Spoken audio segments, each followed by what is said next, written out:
Ang lahat para suyuin itong si Dax para makuha yung kanyang loob kahit alam niyang bawal yun at pag nahuli daw siya baka masisanti pa siya sa trabaho niya. Pero nagsuri din si Moira kasi si Zoe lang yung kanyang kakampi at yun lang ang paraan para hindi siya makulong ng ilang taon. Samantala ito naman si Lynette nakipagkita kay Michael kasi gusto niyang matuto kung paano gumamit ng baril para proteksyon sa kanila ng kanyang anak na si Annalyn laban kay Dr. Carlos kung kaya't binigyan siya ni Michael ng baril. At ayan na nga, doon sa restaurant kung saan nandun si Michael at Aling Susan, kinakausap ni Michael si Lynette at sinabi niya lahat ng mga nararamdaman niya kay Lynette na talagang mahal niya pa rin daw ito sa kabila ng mga ilang taong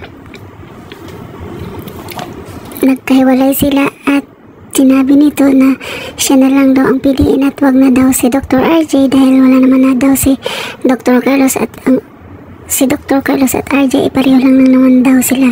Pero habang sinasabi yan ni Michael, nakikinig pala yung kanyang girlfriend na si Denise kung kaya't sobrang nasaktan ito. At pati na din sila Aling Susan. Pinapatigil na si Michael sa kanyang mga nagsasabi at nakaluhod pa ito sa harap ni Lynette. Samantala, sobrang galit ni Lynette, namura niya si Michael at talagang nagtitimpi lang siya at pinaalis niya ito sa kanyang harapan dahil baka hindi daw siya makapagpigil. Dahil lahat in-explain na nito na mahal din daw niya si Michael dahil tatay-tatayin ito ng kanyang anak. Kung kaya't respetuhin na lang daw ni Michael ang kanyang desisyon kung ano man yung mga gusto niyang gawin sa kanyang buhay. At ayun na nga, umalis si Michael at nandun si Denise sa car park kung saan inausap siya ni Denise na sobrang nasaktan daw siya dahil narinig niya lahat yung mga sinabi ni Michael doon sa kay Lynette na mahal niya pala si Lynette at ginamit lang daw siya ni Michael at pinaasa kung kaya't hindi daw matuloy-tuloy at mapalano yung kanilang kasal dahil daw may ibang minamahal itong si Michael. Kung kaya't nagsorry itong si Michael kay Denise at nag-walk out itong si Denise at sinabi nito na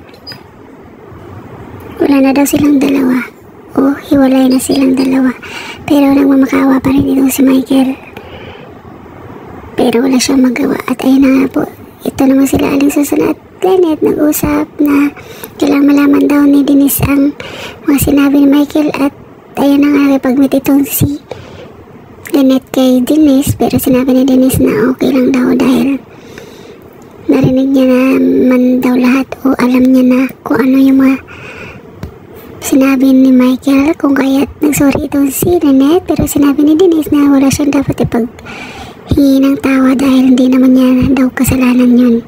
At ayun na nga, nag-wish itong si Denise na sana magiging happy na itong si Lynette at kung ano man yung mga kahinatnan ng mga susunod na mga mangyari sa kanilang buhay. Sana ayun, happy si Denise para sa kanya kung sino man yung lalaking pipiliin niya. At ito namang si Lynette, sinabi niya na sana makatagpo itong si Denise ng lalaking magmamahal sa kanya ng lubusan. At ayun na nga po guys, wala namang ibang ganap sa abot kami na pangarap pero sobrang nakakalungkot lang para kay Denise dahil pinaasa siya ni Michael. Ayan, thank you so much for watching. Please don't forget to like, subscribe, and press the bell button for to notify on my next video. Thank you and bye! Hearing na ng case ni Moira at talagang pinagpraktisan niya na kung ano yung sasabihin niya doon kaya pa ang kanyang abogado. At ito namang si Lynette at Annalyn di pa rin nagkakapatid dahil sa katigasan din ng ulo ni Annalyn at hindi ito nakikinig sa kanyang nanay. At sinasabi ni Aling Susan na mabuti na daw silang dalawa. At ayun, may hinahanap si Annalyn.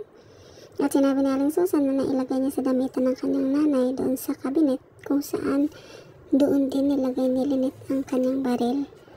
At Ayan na nga po guys. Umakyat na sila nito sa taas para kunin yung hinahanap niya. At ito namang Dax, gulat si Dr. RJ dahil nakita nilang nagpa-press conference itong si Dax at parang babaliktad ata. Ayun, nagyalong na rin yung gamit na kukunin niya. Tamang nakita niya yung box na may lamang baril. Nilapag niya ito sa bed at binuksan at gulat siya na din na makitang baril ang laman nun. Tamang pagdating naman ni Lynette at